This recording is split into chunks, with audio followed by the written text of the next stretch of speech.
Hey, guys, in this week's episode, we are going to be talking about The Batman. But before we do that, we are talking about Tick, Tick, Boom. And that's it. Let's get to it.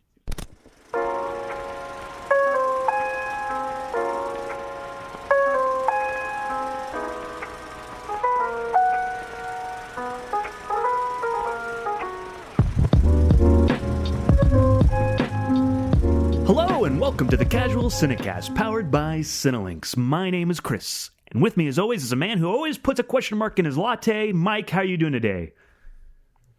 I'm doing well, and you never know whenever you're going to get arrested by the police and you want to leave an ominous coffee cup on the counter. So you just kind of have to, you know? Yeah, makes sense. I'm totally behind that. Also, the man who is vengeance, Justin, how are you doing? I'm good. I am angry and want revenge, but, you know, I don't know if that's the right path. We'll see. Revengeance. Yeah. Well, I don't know the difference between revenge and vengeance. Yeah, neither do I.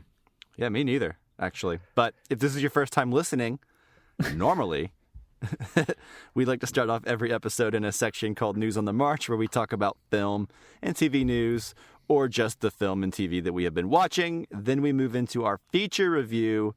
This week, like I said at the top of the show, we are discussing The Batman. That's right. And also here on the Casual Cinecast, every other week we like to debate the difference between two words.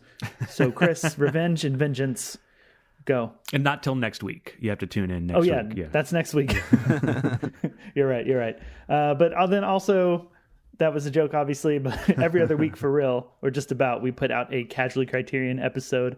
In these episodes, listeners choose a film from the Criterion Collection for us to review by voting in a poll that we put out on our Twitter account.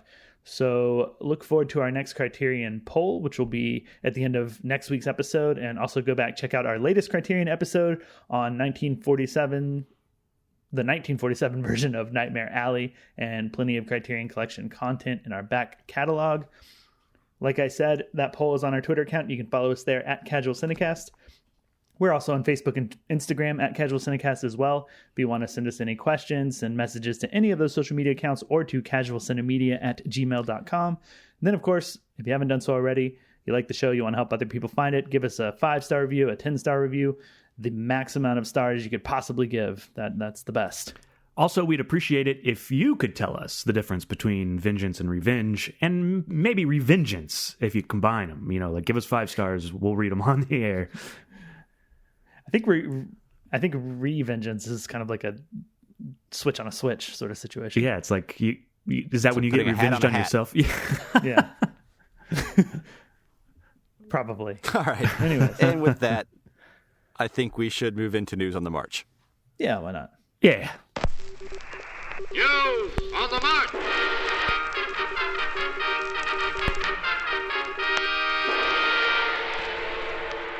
All right, gentlemen, thank you for meeting me here in News on the March. This week, we do not have a whole lot to talk about before we get into the main review, but you guys just recently caught up on a movie that I watched a little bit ago, and you guys took my feedback and were so inspired, you went and sought this movie out. Yeah. Which happens so often. Yeah. Well, okay, so in all seriousness, though, we're talking about Tick, Tick, Boom. This is a film that I watched whenever it was new on Netflix. I don't remember when that was. Time doesn't mean anything anymore. Years ago. Yeah. Yeah, it feels like November 2018? Yeah, I don't really know. Yeah, sometime like that. But anyways, I wasn't a huge fan of it, and I don't believe I talked about it on the show because I was the only one that had seen it. But recently, these guys caught up on it, per my request, because I wanted someone to tell me if I was wrong, because a lot of people seem to like this movie. So now, I'm asking you, my co-hosts, starting with Chris. Yeah. Ooh, did you guys like Tick, Tick, Boom? What'd you think? It's a good question. I would say you're wrong-ish. You're not wrong, but you're not right either. I have done a lot of theater, and I think that may be one of your main complaints. Is it kind of feels very theatrical. Is kind of I don't want to put words in your mouth. Yeah, it feels like boring theater songs. Sure, and I think I'm not a fan of the of him presenting the show and flashing back and forth, and that's not the most captivating way to present this story, I don't think. I do enjoy some of the songs. I thought Andrew Garfield, I think it's either a love it or hate it performance, and I thought he was pretty great, or he was really putting a lot of effort into it, for sure. Yeah, no, I see him up there acting, and I appreciate what he's doing. Yeah. But the words he's singing and the things he's saying and doing in the movie and the hair that he has the whole time are all just incredibly unlikable. Sure. Man, someone comments on his hair in the movie at a certain point. Spoiler It's his parents. alert. It's his parents saying he had stupid hair, and he That's did. right. His hair didn't even cross my mind once. So this is interesting to me that this is even news. Yeah. I liked it a little bit more. I think, is it nominated for Best Picture? It's not nominated for Best Picture, is it? No. Oh, okay. No. Andrew Garfield's nominated, though, right? I don't know. Keep talking. Yeah. I'll figure that out. And I think it's interesting. Lin-Manuel Miranda, I think this is his first directorial debut. No, didn't he direct that In the Heights? No, that was Justin Lin. Man, okay. It's weird what things I remember and what things I don't. But anyways. Yeah. But In the Heights was a show that Lin-Manuel originally put. It was his show before Hamilton. Gotcha. And he was in it. Yeah. So very connected to that for sure. But yeah, that was a better movie. It was actually. But yeah, I can kind of see where you're coming from, and I could see where some of the characters might be grating on you, and it's maybe not for you. I spent a lot of time with theater people singing Rent and all that stuff, so it's there, and maybe I could see people I know in it. You've developed a callus, so to speak. So Justin, you've kept us in suspense. Go ahead and give us your take on Tick Tick Boom. Sure. Well, first things first. Andrew Garfield is nominated for Best Actor. It's also nominated for Best Film Editing. So, all right. There you go. I could see that. Well, to be fair, I never said anything bad about what Andrew Garfield was doing. Sure. Yeah. What about the editing? Oh, I didn't stand out to me, but... Yeah. Good editing doesn't, they say. That's true. But anyways, I think I'm about where Chris is. I think I enjoyed it more than you. I did think Andrew Garfield was really good in it. The caveat there is that I'm basically a sucker for Andrew Garfield and have been ever since I saw him in Boy A, the first thing I ever saw him in. But after that, Never Let Me Go, even the first Spider-Man movie that he was in, I was just everything with Andrew Garfield's great and all the Spider-Man stuff is dumb. I've just basically He's great just in silence. Yeah. I haven't seen it yet, actually. But I just caught up with that, actually, because I've been on an Andrew Garfield kick. So it's good. Yeah. I think that's his best performance.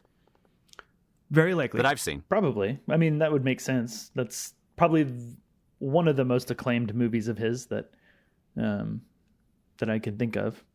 But anyways, just kind of a sucker for him. I like him all the time. I think he's charming. So I liked him in here. I can understand how the music and other things could be grating because sometimes musical theater gets that way. And I think two things about that. And one, this is based on Jonathan Larson, the real life person who wrote Rent. It's that week building up to him doing the workshop showcase of his first failed musical. And, we get those scenes in between all the scenes of him on stage doing his one-man show. So these were all, I think, real songs and real things. So they're a bit limited, right? They can't write newer, catchy or modern or more modern songs. Right. Because, yeah. And that did cross my mind in the movie because I've never seen Rent. Nor have I. But I remember the trailer for the movie Rent coming out. As do I. I think I remember being next to you when that. Yeah, and I remember these songs seem like very dated 90s/80s songs without any real hooks that are somehow, to me, less interesting than what I saw in the trailer for the movie Rent. Like, it just seemed like, just, I don't know, not a strong set of songs. Like, I don't know. Like, I couldn't tell you a single song or a hook from a song or like any lyrics from any of the songs in this movie. Granted, I haven't seen it since I watched it that first time. You guys might be able to like hum one right now. But I would argue you probably can't. I don't think I could, but yeah. The Rent song Chris, is what's, could you? The Rent is song one is what's stuck in my head right now, so I can't think of anything. Just the Rent song. So I mean, I guess I rest my case there. Sure. Yeah. And as a musical, I just think it's just not very compelling. Like, as a work about making art and the toll it takes on you and how it can just compel you through life, and you have all this energy and you don't exactly know where to put it, and you need this outlet, and it sabotages your relationships and all that stuff. It's like, that's all interesting to me on paper, right? Sure. Mm-hmm. And I think, and that's the movie that Andrew Garfield is making and that he's acting in, but like, I don't know. Without at least one memorable, catchy song where I can like hum it and sing back, like, I don't know. I just feel like going into the third act, I was just waiting for it to be over, and I don't know. And I know everyone really likes this movie, so I don't think everyone really likes it. I think it's very split. Is from my take, like my view. The point that I'm, I guess, trying to make is that like, these aren't the songs in musical that he got popular off of. Yeah, right. Like, these weren't his hits. So when you're working from that, you're kind of setting yourself up for an uphill battle, right? Sure. For real. Yeah. With someone who doesn't already love Jonathan Larson or is maybe familiar or is just super into musical theater and that sort of thing, right? Like, you're fighting an uphill battle with someone like you that, you know, and these songs were written in the 90s, and like Rent is so popular. How many things have we had that have not just copied Rent, but then also evolved on Rent and the style of things that he was doing? Because I think, to my understanding, the things that he was writing were a bit more revolutionary, a bit more evolving what musical theater could be. But we've probably had an evolution beyond that is even better. Yeah, we got Hamilton now. Yeah, so it's like, it's difficult. Like, to me, it's like fighting a losing battle in some ways, because I'm with you that like, this isn't the most compelling musical in terms of like songs and having fun singing along. What I think is interesting is like the story, the struggle, the performances are all pretty good. Some of like the visuals and choreography are like decent. I think the other problem with the movie is it's like a little bit like overly polished and sweet. You know what I mean? Like, it's a little bit too saccharine, too sweetened up for audiences. I would like a bit more leaning into some of like the darkness, rather than like having his friends be like probably a little too understanding and a little bit too friendly. You know what I mean? Like, it's a little bit like too colorful, and like at times what was happening felt darker than what I was getting tonally. Yeah, which I think is kind of the reason to flash back and forth. You know, like maybe they could have made more of the actual events as they're going along a little bit darker, like you're saying. I do want to just carry over your point too, because so this was Jonathan Larson's like first play that made it onto the stage, musical that made it onto the stage. But Rent was the one that made him really big, and we've already mentioned In the Heights today, but I think it's kind of the same thing here. So Rent is what made Jonathan Larson big. Same thing with Hamilton is what made, you know, Lin-Manuel Miranda big. But they both had a play right before it. But I would argue that both of those are not quite as good as the second one. You know, so we're kind of revisiting work that's not quite as good as their second work, you know? And so Justin's saying here, they're fighting an uphill battle with material that's not quite as good as Rent. We're watching their Reservoir Dogs. Sure. Before their Pulp Fiction is right on the horizon. Yeah. Yeah. Yeah. So I think I would recommend it to certainly anybody that's in musical theater, or likes songs or likes Andrew Garfield. Sure. But like I don't not recommend it. You've probably already seen it since it did come out in November. But what I would say though, jump off what Justin was saying, is another musical that came out recently that I really appreciated, even though like there's maybe like one catchy song in the whole thing, and I would say that's West Side Story. I thought you were going to say Annette, but go on. Justin's so disappointed. Well, I like Annette more than this movie as well. But West Side Story is a musical where I think the songs are not very like particularly catchy, because it's all about like kind of dancing and snapping and talk singing. Yeah. Except for like maybe like one or two songs. But those are songs that I find the choreography and like the way they're filmed and the blocking and the characters all to be enough to carry me through even the songs that I'm not moved by, Yeah. I mean, I have not seen either version of West Side Story, but I know what it is at its heart, and it's certainly resting on like a better story. And I don't think it's certainly more too of a controversial to say one. that it's Spielberg versus Lin-Manuel Miranda doing his first film. Yeah. West Side Story was the best musical to come out last year. I'll say that. Maybe the best movie. But you should really check it out, Justin. I think you'll really like it. But I want to. But I just haven't got around to it yet. Absolutely. But yeah, I agree. There's more to it, and that's kind of where like I wish that we didn't have that narrative structure of him doing his first show, the one-man show. I kind of wish that it was more just him living his life as opposed to flashing back and forth. Because more there's moments choreography and stuff like that.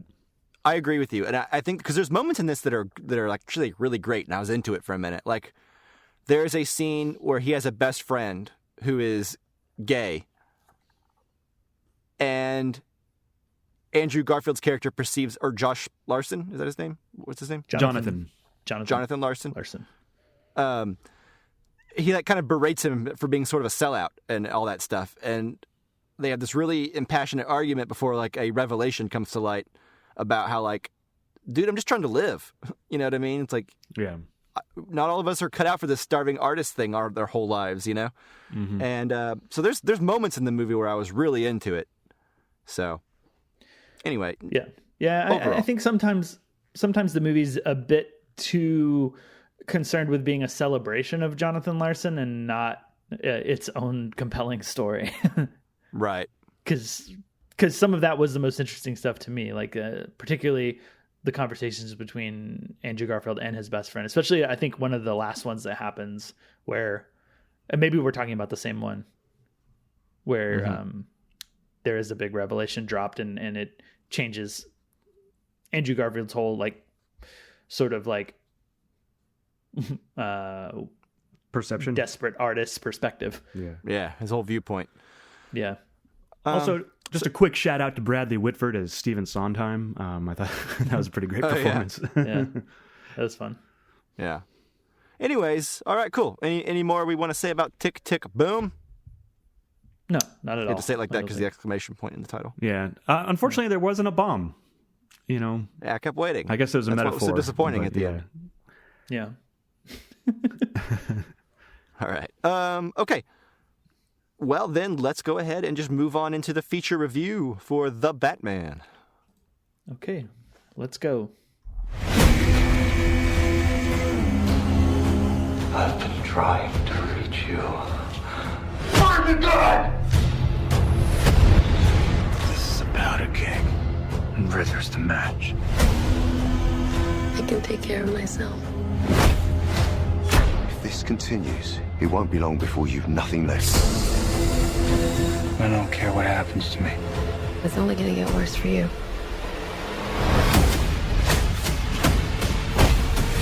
Whoa! Take it easy, sweetheart. Hear everything they say, ain't you? Maybe we're not so different. Who are you under there?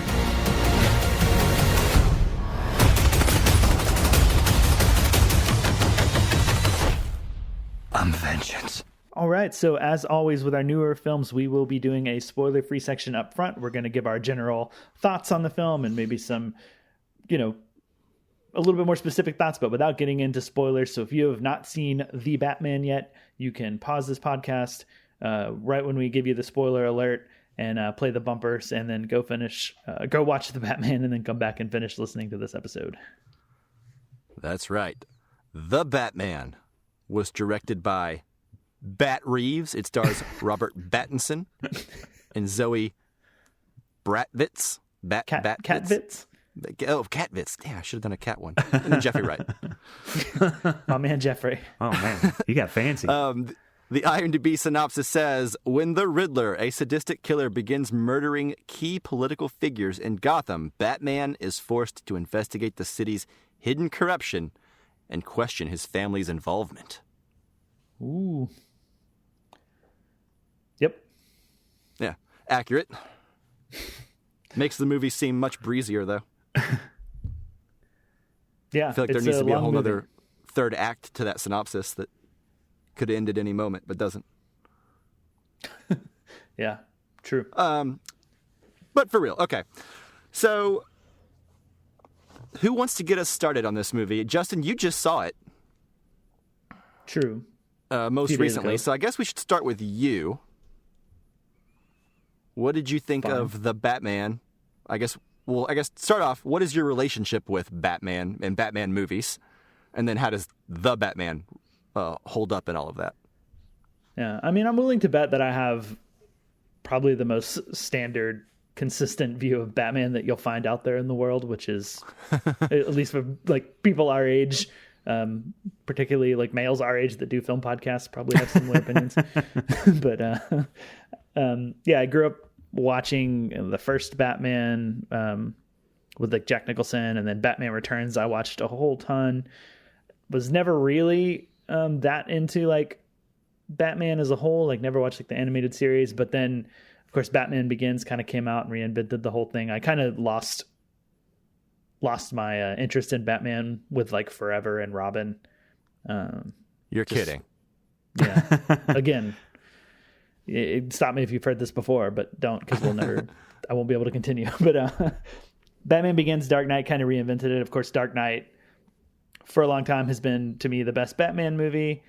Dark Knight Rises fell off, and DC did their Batman movies recently that are sometimes good but mostly bad, and then so I just kind of dismissed them.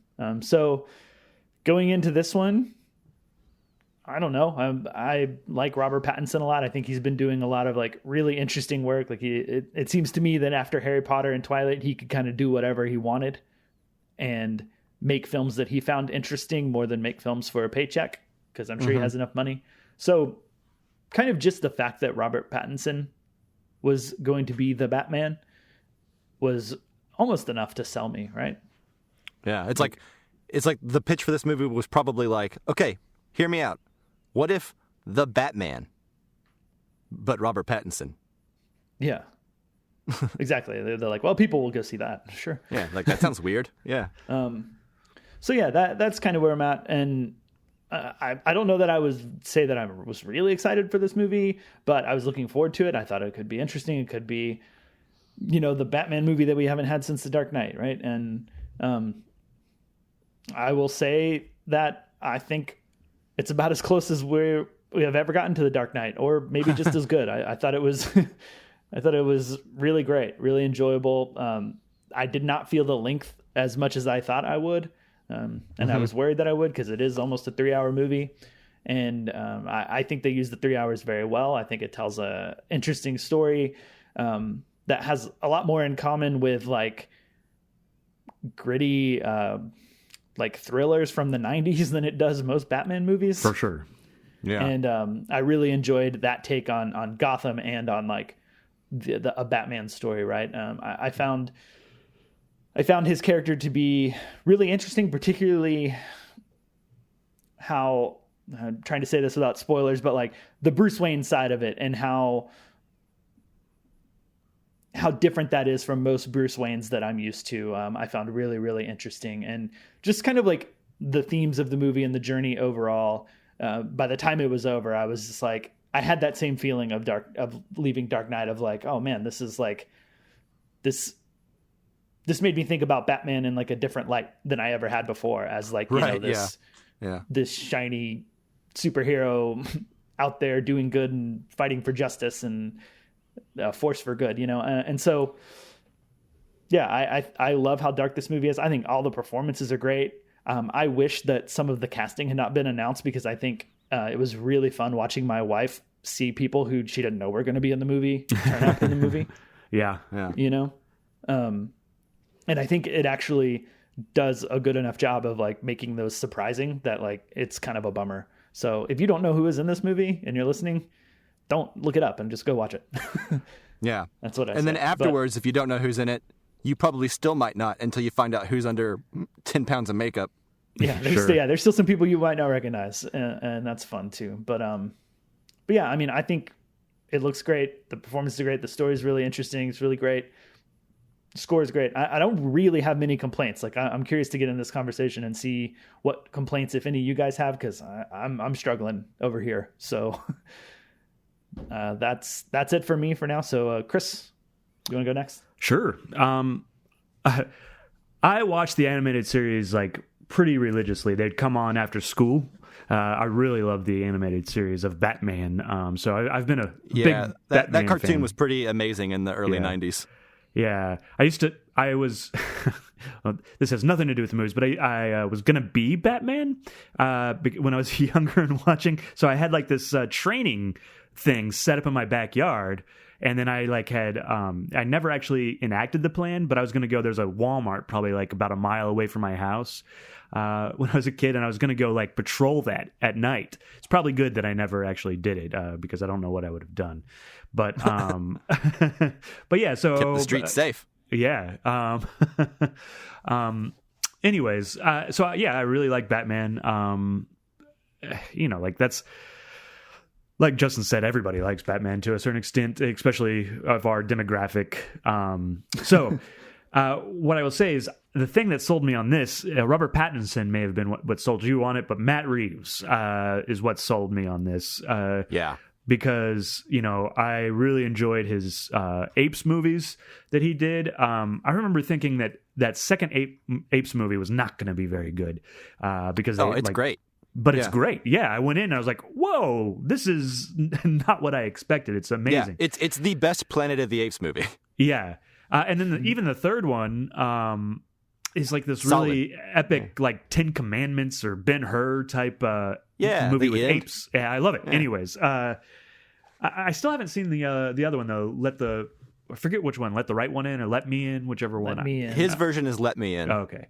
Yeah, I need to watch that and shit. It's good. But Cloverfield also. Anyways, so that's what sold me on this. And I was, kind of in the bag from it from the start. It is really dark. And, one of the things you were saying, Justin, was it's less a Batman movie and more like a Michael Mann movie, where, it's just a detective, that wears a bat costume, and it's kind of weird and goofy. And I really like where it goes. I think my complaint that I have right now, and because I feel kind of mixed, like it feels like there's something lacking, or maybe it was too samey with like the Dark Knight. Like there's not necessarily as much of an original take, but I guess that's not really a complaint because it's Batman, like I feel like that's a good spot for Batman to be in. But when I came out of it, I was like, is that a bad thing or good thing? I'm not sure. We'll talk more about it later. But yeah, I thought Robert Pattinson was really good in his performance. Zoe Kravitz, just like I don't know how you guys feel about Michelle Pfeiffer or Anne Hathaway. Attractive. But, yeah. But I think she's the best Catwoman. I really like what they do with her. Yeah, all the performances are really great. There's like several really great scenes. But I guess I don't know if it ties into being a great movie as opposed to a good movie, if that makes sense. And that's kind of what I'm arguing with in my head. I think it's a good movie that maybe could be great and only time will tell. So we'll see.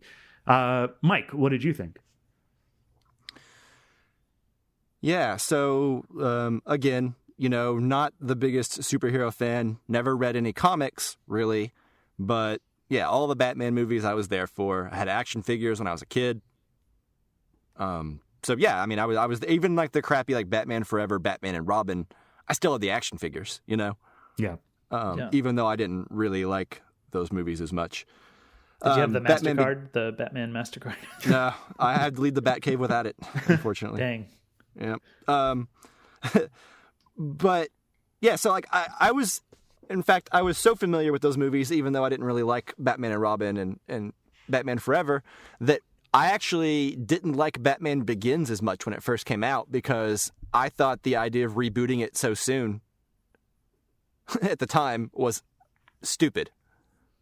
Ultimately, I ended up liking Batman Begins, and then I think The Dark Knight is like the gold standard for Batman movies and then probably superhero movies in general.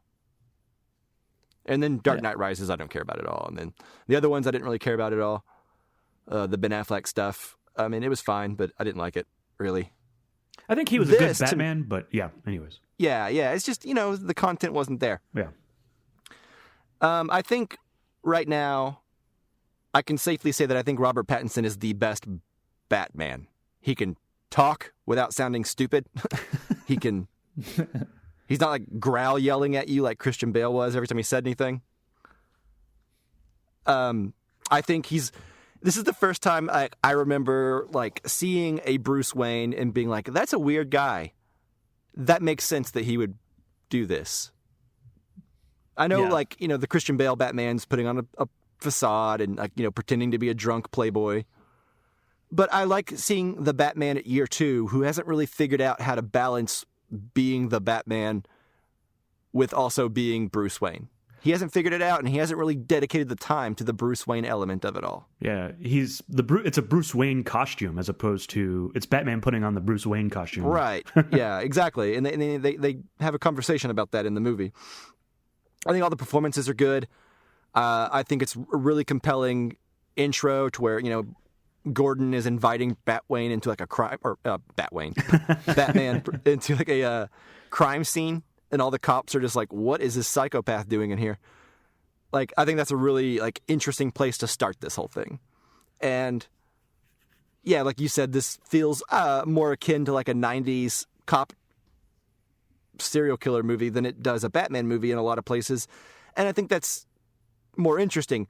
It reminds me a lot of what Joker was doing by basically being a blend of 2 different Martin Scorsese movies with a Joker theme in there. This is very much like a, like what if Seven and like Usual Suspects had a Batman baby or something, That's what this movie feels like to a degree.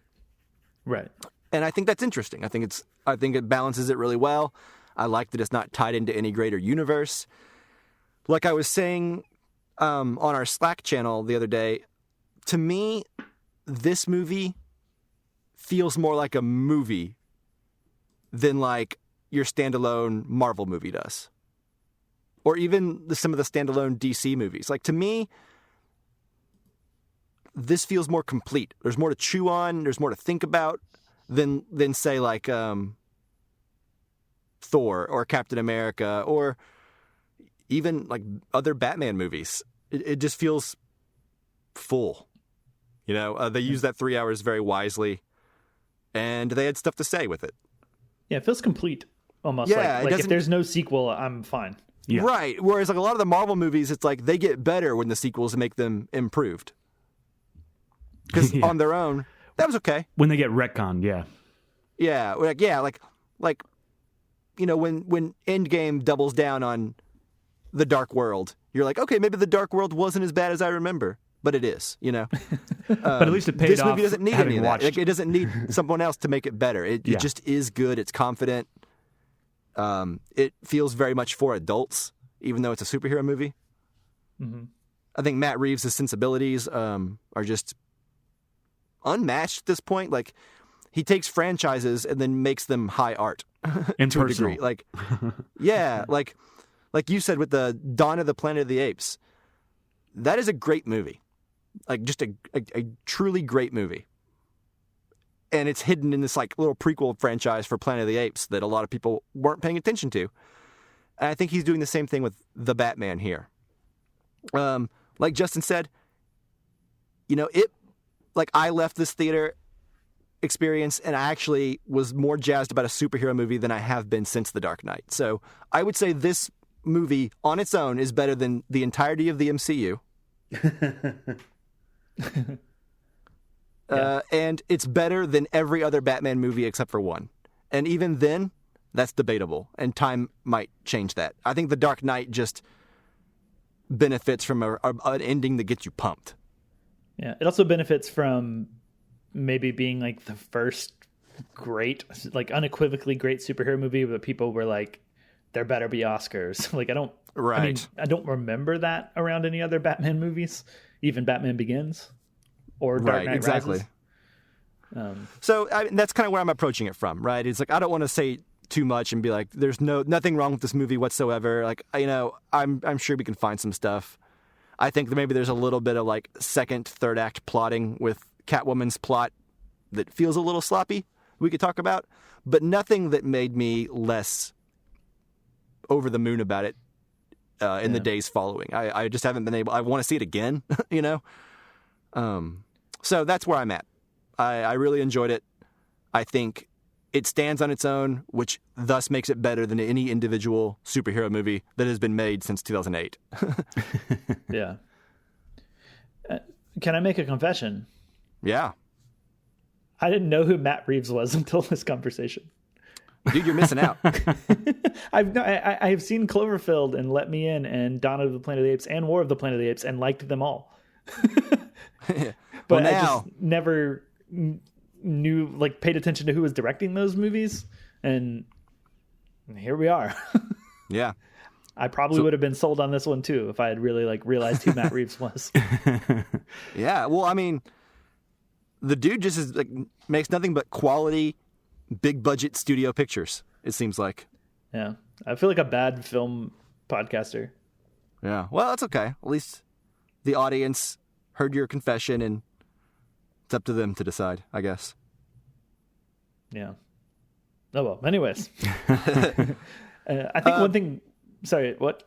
No, go ahead. Kick it off. I think one thing we didn't really touch on, and something that stuck out to me, is the action in this movie when it comes is really great. I thought, I feel like more than most other superhero movies, I thought like the choreography was really great, grounded in reality a bit more most of the time.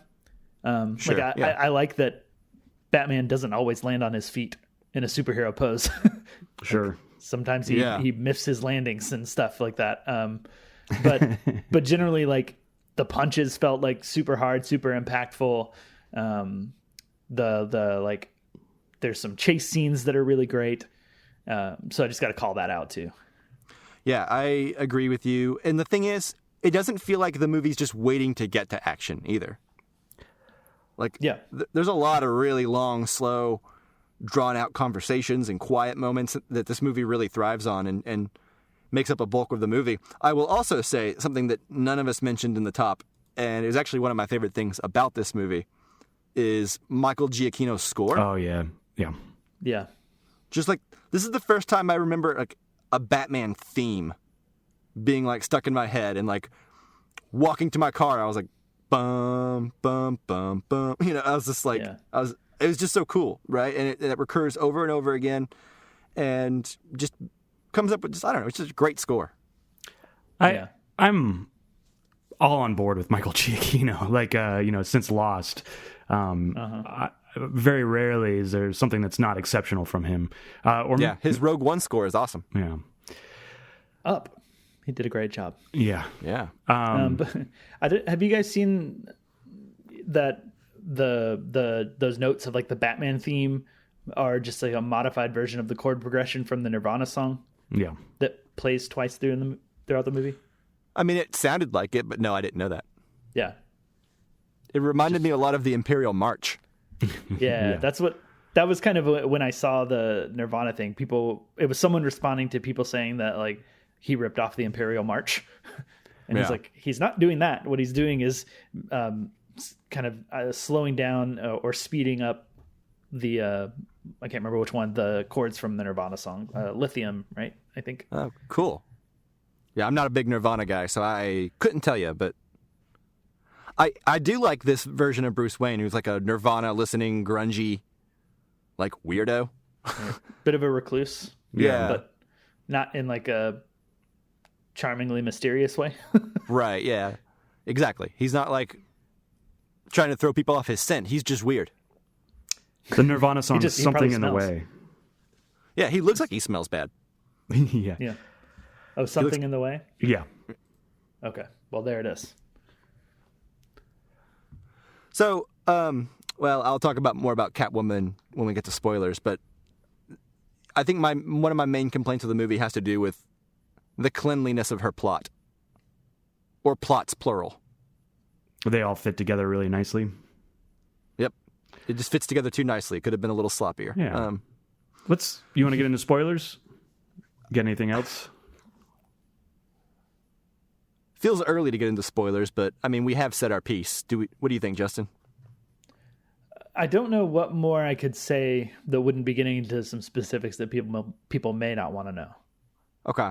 Is what I say. I think maybe we can talk a little vaguely about one thing and then use that to transition into spoilers. Sure. Chris, whenever you first saw this movie, you said that you maybe had a problem with the third act not being very good or not being as strong. I don't want to say very good, but as strong as the rest of the movie. Yeah, I don't know. Oh, go ahead. Okay, well, just real quick, I've been thinking about that, and I would say that the third act is maybe one of the strongest parts of this movie. Can you say what you didn't like in non-spoilers? No, not really. Okay. A lot of it has to do with, like reveals and stuff. And at the time, and I do think actually my mind may have changed a little bit about it. But that was kind of like what I felt like when I was walking out of it. And we talked like the weekend it came out is when we talked about it. So Like a week ago. 2 weeks ago. Wow. It's forever ago. Okay, well, anyway, in that case, let's get into spoilers starting now. No, I guess Rosebud is just a piece in a jigsaw puzzle. Any orange cigarettes you got up there, I'll tell you all about it. Things are going to start happening to me now. And here we go. Now that we are in spoilers, let me start with why I think the ending is so strong, right? And that has to do with maybe what Marvel and DC movies have, especially DC movies, have been doing with their third acts recently. I would say this movie avoids pretty much every pitfall of those. Like, it doesn't become like a weird CGI fest where you don't know where you are. You're in like the land of like smoke and fire with like no discernible backgrounds, fighting like a CGI abomination that looks like a variation of some creature from like Lord of the Rings back in like 2003, you know? Yes. Like this smooth skin monster, like that seems to pop up in a lot of these things. Yeah. It's got cracks and is maybe fiery. Right. And like there's no blue light shooting up at the sky. There's no huge just CGI soup of nonsense going on, right? Everything is built in character and completes the arc. So the third act here, whenever Riddler starts flooding the city and then like the dome at the end and he starts fighting all like the fringe incel like Riddler lackeys. And then once he realizes that his whole attitude, his entire approach of being the Batman has been foolhardy. This idea of becoming vengeance and scaring criminals into not being criminals. And he realizes that all this is basically his fault. This whole idea that he created, it is definitely having an impact, but like he said, not the one he intended, right? So that's whenever he has to literally jump down there and become a beacon of light for those lost. Sure. Instead of vengeance on criminals, he needs to be a light for the everyman and keep up hope. And I think that's why, to me, this is up there with The Dark Knight is some of the best Batman movies, because it takes this idea of Batman needing to be a symbol and really plays with it instead of that just being kind of understood, like a lot of Batman movies where he's like, I can't kill and I have to be good all the time. This is him figuring out what the Batman should be in real time, right? Like, or not in real time because the movie takes place over like a week, but you know what I mean? Like, we see him figure it out. And he's like, oh, I've had the crime fighting down. But it needs to be less of an emphasis on theatrical fear for the enemies and more of hope for the little man and the everyman.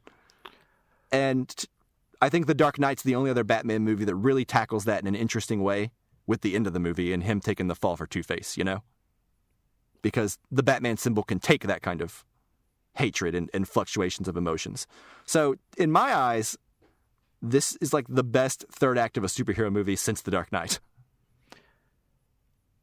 Yeah, I think, when I had talked to you about it before, it was like probably about the same time, like in the second act, beginning of the third act, where I had the issues. Like, I think that maybe the Bruce Wayne Riddler confrontation that didn't work for me in the moment as well as I would have hoped it would have, and that's kind of like the main gist of it. But I think you're right, and one of the things I really like about it in retrospect is like we have the three main characters. You know, we have Catwoman, we have Riddler, and we have Batman, and they all are basically orphans or have like bad fathers or, you know, this legacy that they have to deal with in some way or another. There's an argument to be made that like without Batman, there is no Riddler, you know, like, in, you know, kind of the same thing as with Joker. Like, if Batman never became Batman, we would never have these super villains, essentially, you know? Like, just by his presence, he, makes the other elements worse. But I do really like that moment of hope that you get, like, I'm vengeance, and then you realize, so he has the same... He's like, that's my line. Yeah, outlook. Yeah, they have the same mantra. Yeah, the same outlook. Both him and Riddler have the same outlook. And then he realizes, and I also... Now I see why Riddler thought I was his buddy. Yeah, like, and it's interesting because we kind of, I don't know, we're living in a time where, like, we don't trust, or at least I don't, or like, the internet doesn't, like our government, and there's corruption everywhere, and we see it, and it's there. But like, how do you deal with it? Like, do we get mad and yell about it on the internet, or do you help your fellow man? You know, like, and try to give hope as opposed to hate. And I really appreciated that. And man, some of those shots in the end, pretty stellar. Oh, dude, that shot of like above when he's got the flare. Yeah, yeah, and the people are following him, wading through the water. Yeah. Okay, great. So Justin, you haven't really spoken up about the end. How did that Batman Bruce Wayne conversation with the Riddler go for you? Chris didn't seem to work for him, but speaking for me, I dug it. Well, I think what you said was, you know, once the lackey says, "I am vengeance" too, and kind of makes it all click together of like, oh, we're operating from the same principle, and that's, you know, why that's alarming. Because I think it may be at first, like when Riddler's like, I thought you would be in on this with me, like I maybe didn't quite get it, right? Why? And I think when that clicks into place, that's great. I love the overall theme of like, maybe rather than focusing on fighting the villain, taking down the criminals, striking fear into the criminals, like maybe we should just help people, and that should be our operating. Like that's a message that I think really resonates right now. And so for me personally, it was just like, it was really great. I agree. But what about the scene whenever, like, okay, he's like talking to the Riddler, and the Riddler's like, Bruce Wayne, Bruce Wayne. And you're like, oh man, the jig is up. Yeah, a little bit of a bait and switch, I guess. Yeah, I think Chris, that's what he mentioned didn't work for him. Is that right, Chris? Yeah, it felt like... I think I would have rather seen them follow through on that. I got bait and switched and was angry about it. I don't think there's any real argument to the fact that it's less interesting when you know that he doesn't know that he's Bruce Wayne. Like when you think he knows and he's potentially going to call him out and like reveal it, there's a lot more suspense than once you figure out he doesn't. And at some point, the suspense has to end. Yeah, you know, and maybe although Paul Dano's good in this movie, but maybe he's just like a tad too big in that scene. I don't know. That's just. That's possible. I mean, you're not the first person to accuse Paul Dano of such a thing. Yeah. Yeah. And I just want to call out too. I assume you guys have never been into like WWE or like wrestling. No. Nope. So I had seen some takes of people saying that, you know, Paul Dano is basically just doing the Joker and being like Heath Ledger kind of. I think if you were at all like into WWE in the late 90s, he is almost exactly like to a T doing a character called Mankind.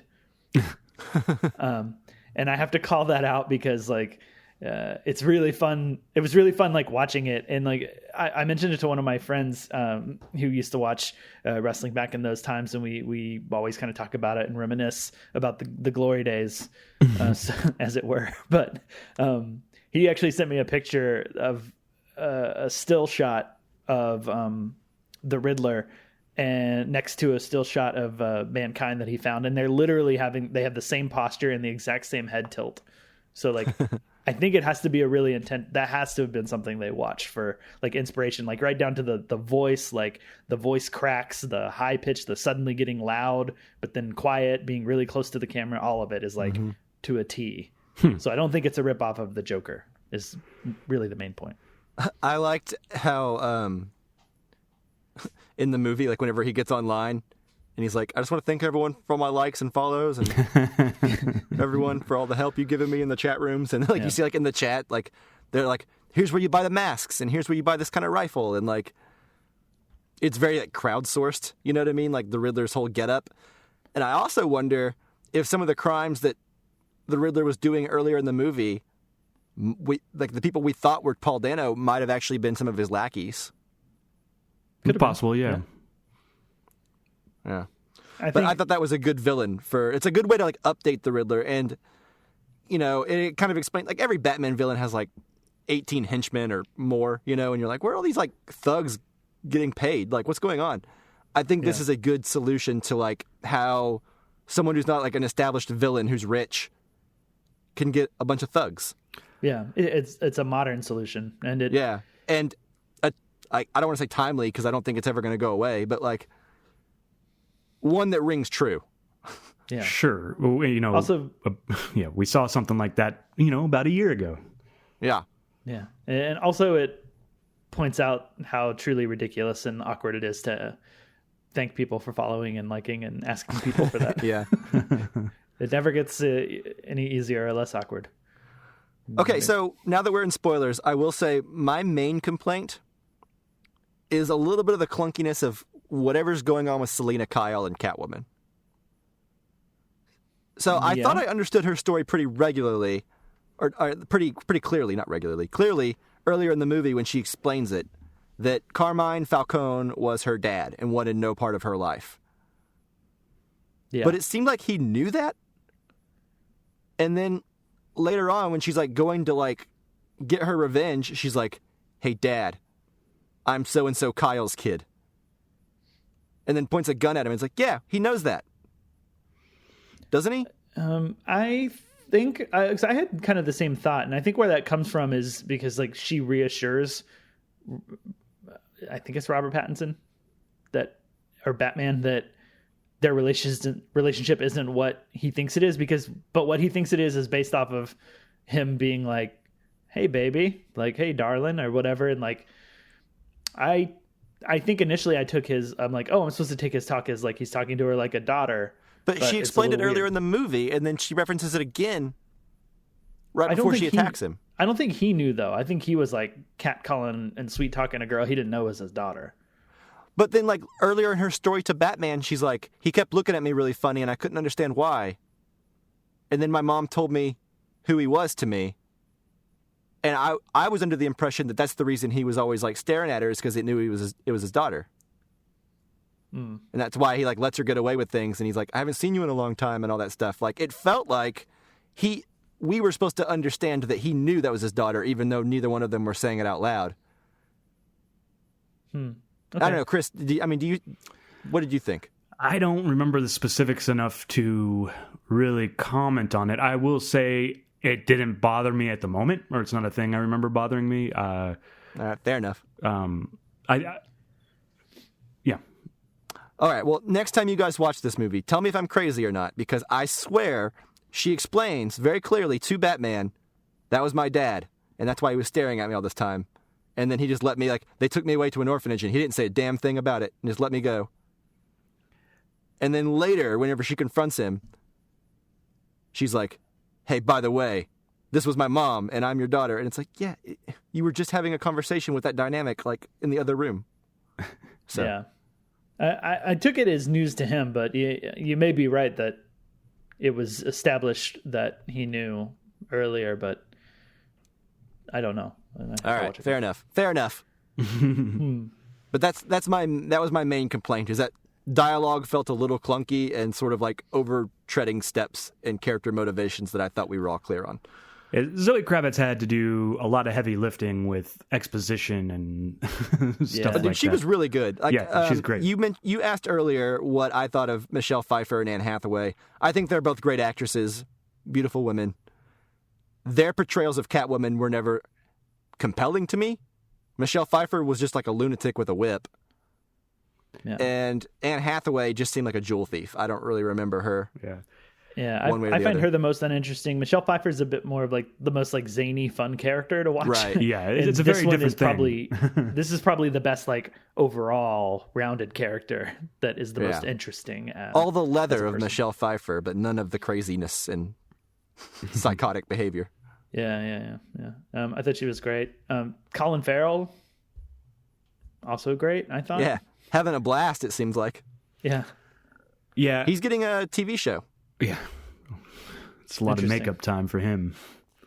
Apparently it started out as 4 hours of makeup, and by the end of production they said they got it down to 2. Oh, well.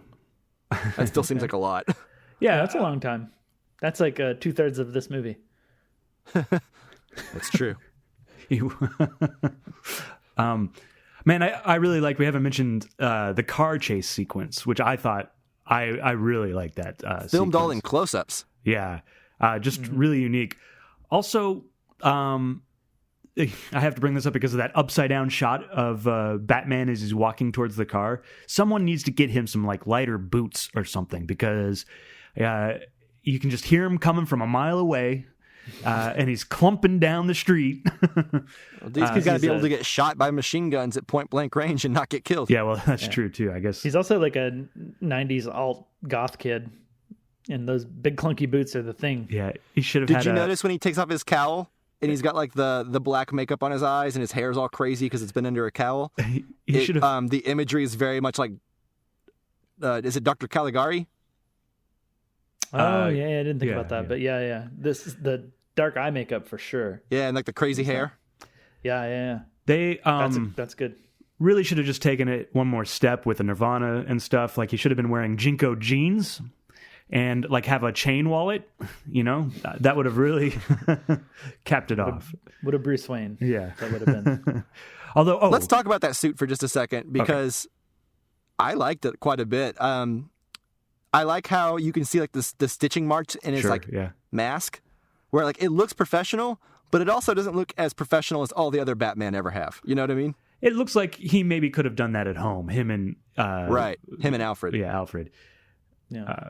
Yeah, and a lot of the stuff that he does feels that way. The car is just the Batmobile is a modified car. Souped up muscle car. Yeah. There's not bulletproof glass. Yeah. And a lot of the other Batman movies, you're who's making this stuff for him?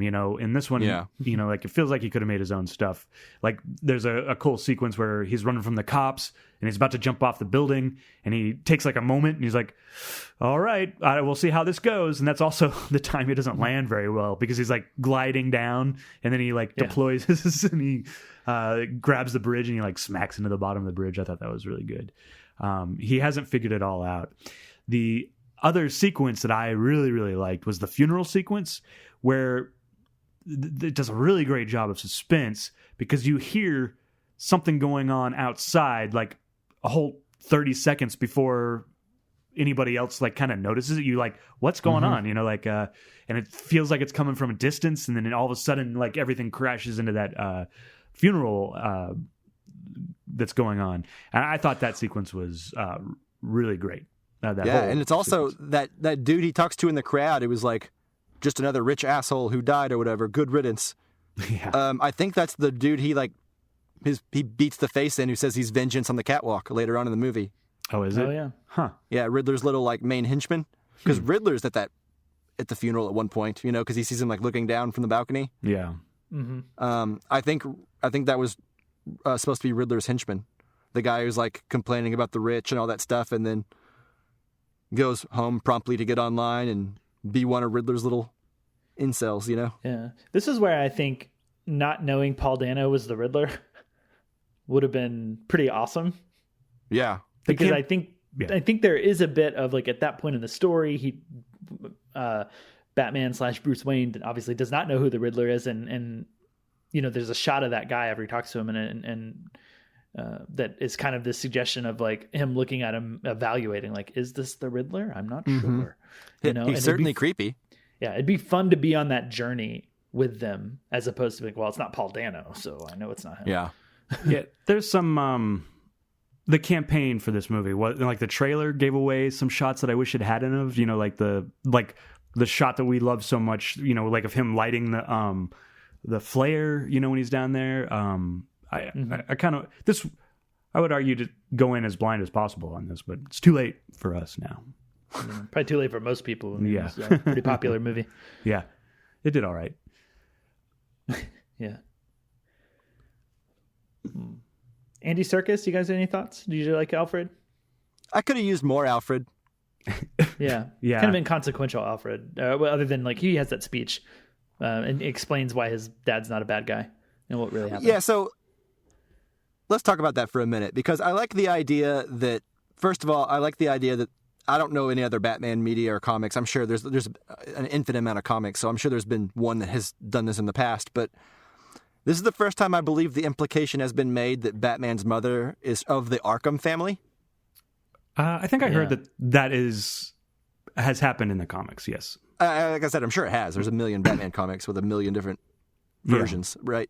But I like this idea that, yeah, I mean, it makes more sense. Batman's got a little bit of insanity that runs in his family. That's why he doesn't kill the villains, because he's got to get the money from the Arkham Asylum. He just puts them in Arkham Asylum to make more money. It all makes sense now. Yeah, there you go. But no, I liked the idea that, yeah, like Batman is from like a crazy stock a little bit. And this idea that the whole movie he didn't know who killed his family. And then whenever Falcone starts giving like the first story, you're like, oh, okay, Batman's dad wasn't a good dude. And then Alfred's like, oh, counterpoint. I think he still was a good dude and that you're misunderstanding it. So, like, at the end of the day, Batman still has no idea what happened to his family. Yeah, it's kind of gray because he had a problem with a reporter.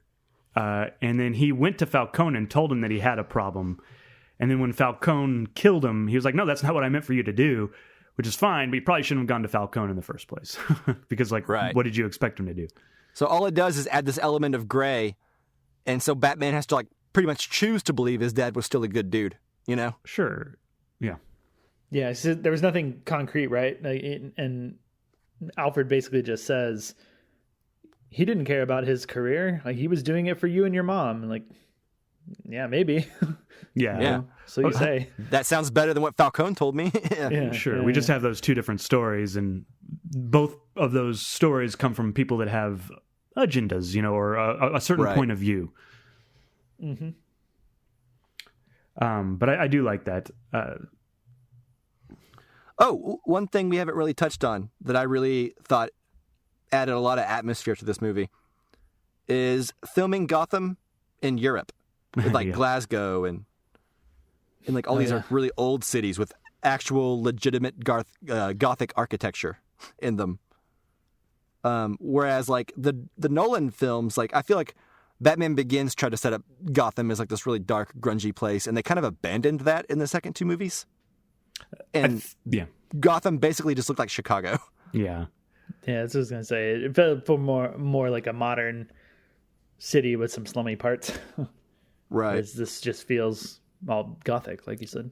It feels pretty Yeah. unique, yeah. And not like the Joel Schumacher Gotham, where it's like a bunch of weird statues that people are like driving on top of, and Yeah. Also unique. yeah, also unique, but not necessarily good. Yeah. Nipples on the Batman costume are unique, but not necessarily good as well. Yeah. So, anything else we want to touch on before we wrap this up?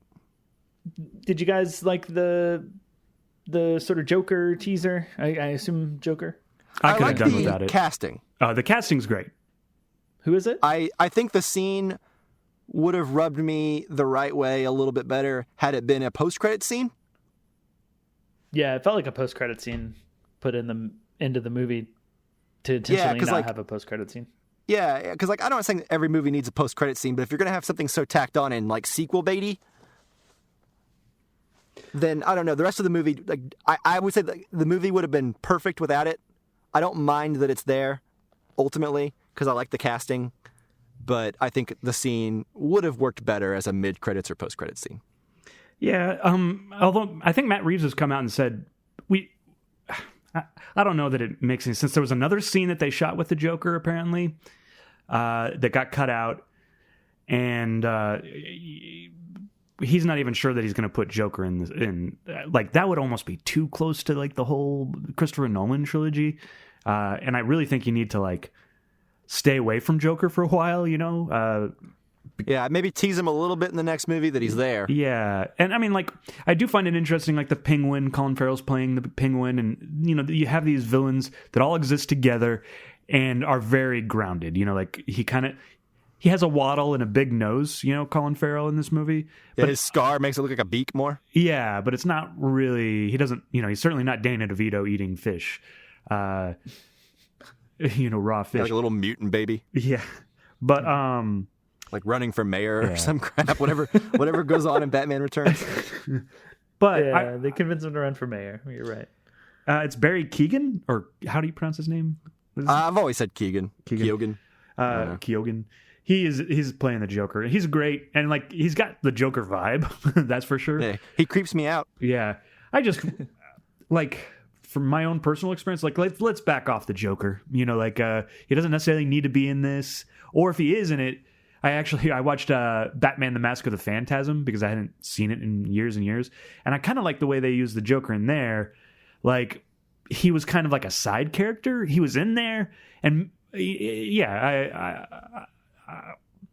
I like the way that they use these villains, like the Penguin, where he's there, but he's not the main villain. So you can kind of populate Gotham with these classic villains, but they don't have to be the main character, you know?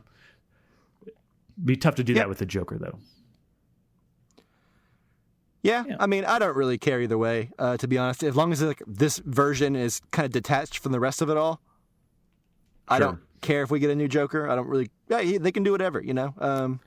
I'm down. I trust him, but yeah. Doesn't mean I have to like it until I watch it and I'm like, oh, I was wrong. I don't just want to go in assuming though, like, you know, that's like being like, no more Tatooine stories, but then like, what else are you going to do with Obi-Wan? He's got to start out there at least. You know? It's like, I don't want to draw a line in the sand if there's a good idea. I hear you. Yeah, you're right. But, so am I. Fair enough. All right. Okay, Anything cool. else? I don't think so. We've said our piece. I think we all liked it. Yeah. I think it's safe to stay at this point in time. Mm-hmm. Yes, except Chris, who hated the third act and walked out of the movie in a huff. He wanted Riddler to know who Batman was. Yeah. He wanted the jig to be up, so to speak. Cool. All right. Well, that does it for the episode then, right? Yes. Cool. Well, thank you, listeners, so much for listening. And as always, thank you, Jake Wagner Russell, for doing our intro and outro music. If you want to hear more of his music, you can do so at soundcloud.com/bobscotch. All right. Stay tuned to this feed. Subscribe. Our next episode will be a Casually Criterion on Charlie Chaplin's Limelight. We're starting off with his most popular film. Yeah. So. All right, guys. Thanks so much for listening. Let us know what you thought about the Batman or Tick Tick Boom. We'll see you next time. Bye-bye.